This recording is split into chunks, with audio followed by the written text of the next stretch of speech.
Hello, I am Mike Hass. Welcome to Hasscast, and I love talking about things that entertain me. So, this Christmas, I saw Uncut Gems, and I got a lot of great Christmas presents, but this was high up there.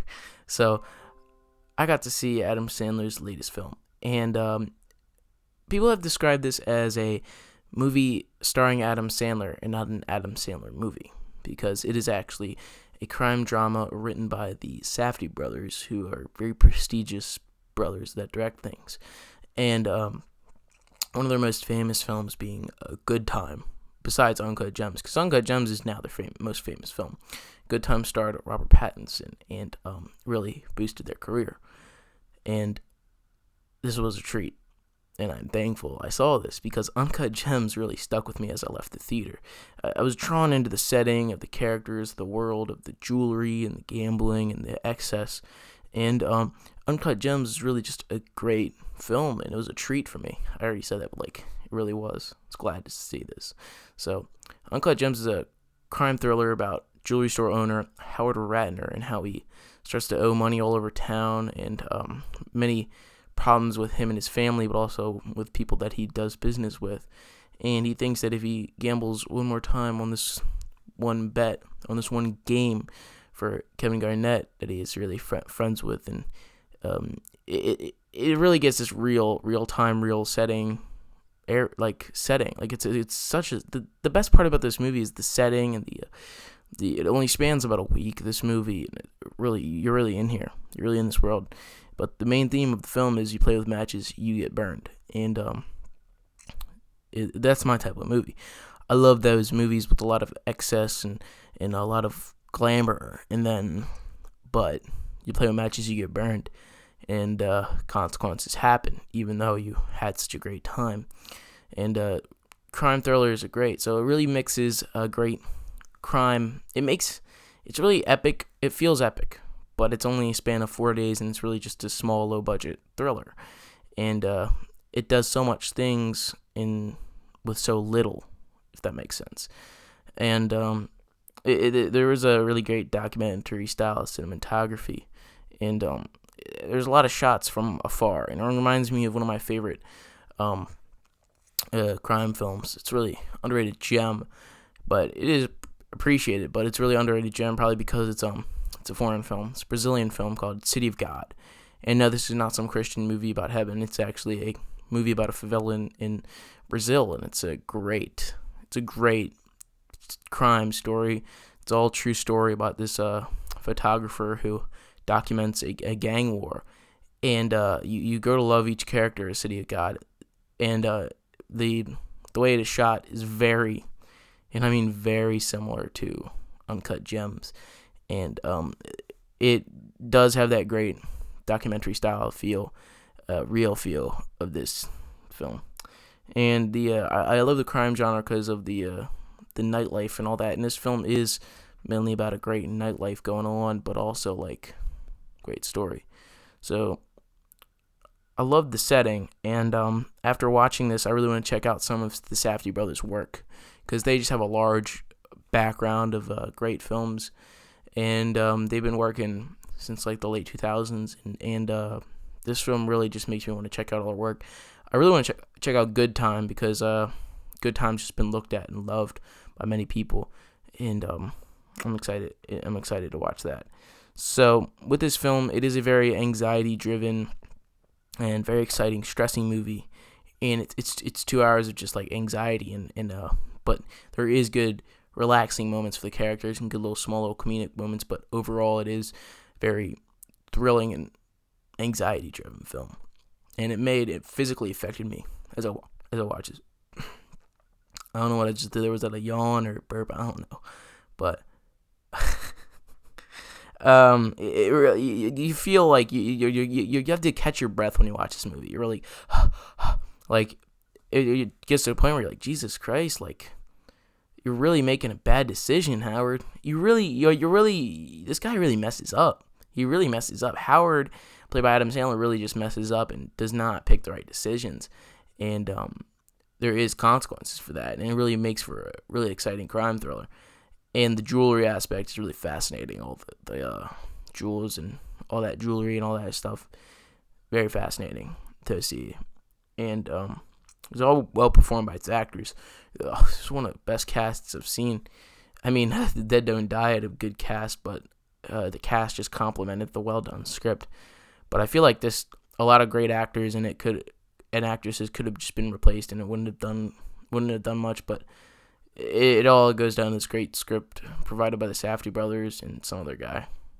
Because I know this wasn't just the Safdie brothers. There's actually some other guy who wrote it too. Yeah, he did great. But I think the best actors of this, I got three. Julie Fox, complete unknown, but she looks like a superstar in her first movie. And she was just kind of friends with the directors for a while, and she got a great opportunity to be in this film. And Julie Fox, she was originally just a photographer and model, but with this, she really got the shine. And she did great in this. She plays somebody that is, so Howard has a whole wife and family, but he's actually cheating on his family. That's not really a spoiler. That's from the get-go. He's cheating on his family with Julia Fox, his character. And she wasn't like an evil like person that he's cheating with. She was actually a really compassionate individual. And she did great in this, and I can't wait to see her career moving forward from this film, because she really shine. I'm horrible at grammar. Adam Sandler was a great part of this film, and this is one of the highlights of his career. But I gotta say, I love his comedies. They're my guilty pleasures, all of them, because even though they're like not well written comedies, some of them they have really good themes, like The Water Boys about beating bullies and all that, and That's My Boy is about like making up for past times, and I love That's My Boy. Grown Ups is one of my favorite family comedies. I really like Adam Sandler's work. He's just a great actor and great comedy writer. I'm not afraid to say that. I love all his comedies. Happy Madison comedies I like them. I have a Joe Dirt poster. Joe Dirt's one of my favorite comedies. I mean, they're so bad it's good, but some of them are actually really good. Anyways, Adam Sandler is great in this because like he's great to show like this kind of dad figure. He's just kind of like he's being beat up. He's really attacked, but he also is able to like, you still like him even though he's kind of a scumbag, you know. There was another, besides the real life people that actually played themselves in this movie, and we'll get to that later, but the real life setting of this movie is just fantastic. And a last actor in this that I'd want to point out is Lakeith Steinfeld. He was great. He's a great actor. And one of my favorite films of his would be Sorry to Bother You. Sorry to Bother You is probably a masterpiece. 2018's best film. Probably up there, top 10. I'm not going to rank 2018 movies right now, but it was really good for that year. And Lakeith Steinfeld plays kind of this guy who just gets he gets customers for Howard and just kind of helps him out. And it's great. It's a great character, and he had this good little fun energy to him, but you got a sense that he's on both sides kind of. But then like at the end he was kind of friendly, and then stuff happens. He's really good at being Lakeith Steinfeld is really good at being authentic, but he still maintains his own personality. All right. So this film is set in 2012, and it's one of the best years of rap. Let's be honest, 2012 is one of the best years for rap. And I'm not sure, what about 1994, the Tupac and Biggie? Shut up, I don't really care about Tupac and Biggie. I don't think they're all that good. It's because I didn't really grow up with them. It's not just because they're old rappers doesn't mean they're automatically like good. Like 2012 was a great year for rap, and the fact that they got the Weeknd, like the real life Weeknd, to play himself in 2012 is just fantastic. It automatically contributes to this real life setting, and his character like it plays a slightly small pivotal role of the story. And the Weeknd being in this was just great, and the fact that they had one of my favorite songs of that year being played during a fight scene. Kendrick Lamar, that was probably his best years, and that's probably one of the best albums I've ever heard. Good Kid, Mad City. And the fact that they got the song Swimming Pools to play as our main character gets in a fight, that is just music. That is just, I mean, that is just like great to see. You know, it was beautiful to me. Like all this crime, because crime is one of my favorite genres, and it was great part of this movie, and the fact that they got that song to actually be there, Jesus, it's great. I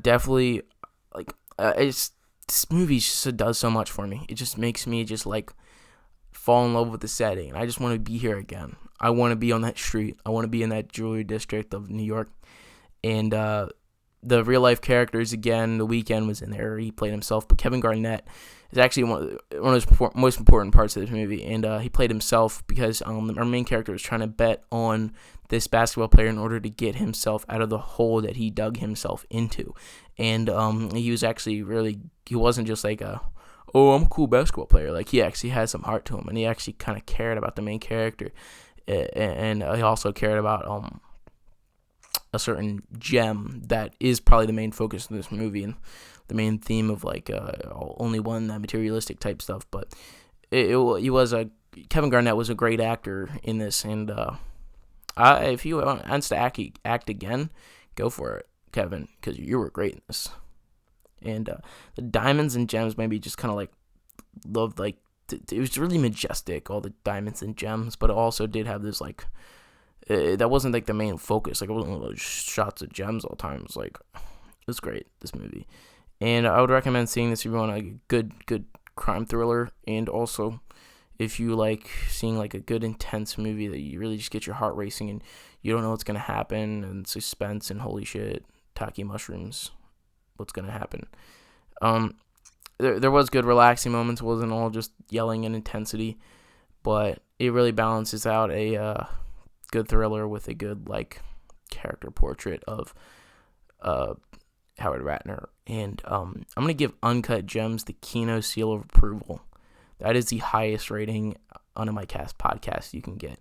So just great job, like Uncut Gems. Really, you did so.